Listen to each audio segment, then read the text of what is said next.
In this video, we're going to take a look at a special track in Pro Tools called a VCA Master. So to get a VCA Master track, I'm going to go to the Track menu and choose New, or I can press Shift-Command-N, and that will bring up the New Tracks dialog box. I'm going to go to the Audio track here, and I'm going to choose VCA Master.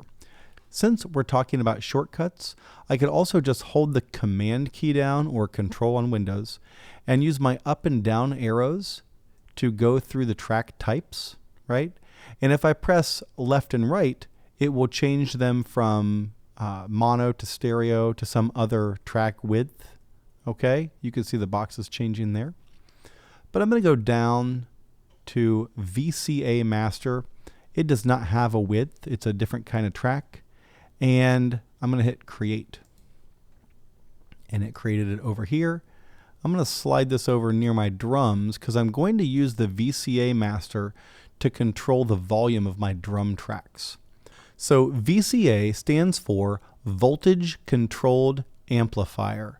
And this is from the days of analog mixing, in which there would be a fader that acted like a remote control for other faders.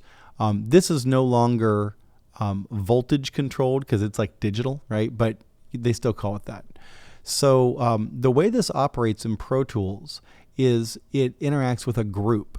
So if I click my drums group on down here, notice that you can see the group ID pops up and the rest of these have no group, right? So I can go to my VCA Master and choose which group I want it to control. Drums. And now this fader controls those drum faders. Another interesting effect this has is that even though my drums group is turned on, the faders are now delinked. And that's so you can create a good drum balance, right? Like maybe this is balanced for these drums. We're going to do some balancing and panning and stuff in a later video here. But maybe this is a good balance, right? And we want to maintain the relationship of these faders, but we just want to bring them down. Boom. There we go. So if the VCA is off, if it is not working on a group and the group is turned on, the faders display the same behavior. So this kind of gives you the best of both worlds. You can have a group. It doesn't necessarily have to be turned on, but you have a fader for that group, and you can still maintain your group if you need it, and you can still move the faders individually. If I press the solo button, it will solo the drums. If I press the mute button, it will mute the drums. So VCA Masters are great for volume control. Let's see where else we could put a VCA Master in. I'm going to create another VCA Master for this group right here.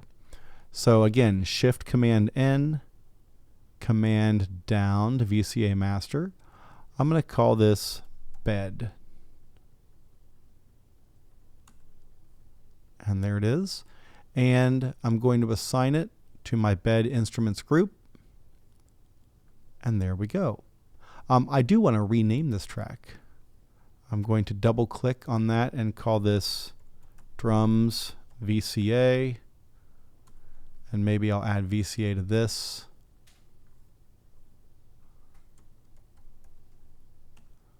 There you have it. I don't need a VCA for the rest of these, so I'm just going to leave those out. And I won't use a VCA for the entire rhythm section. I think that'd be overkill. 2 seems like enough for this very small session.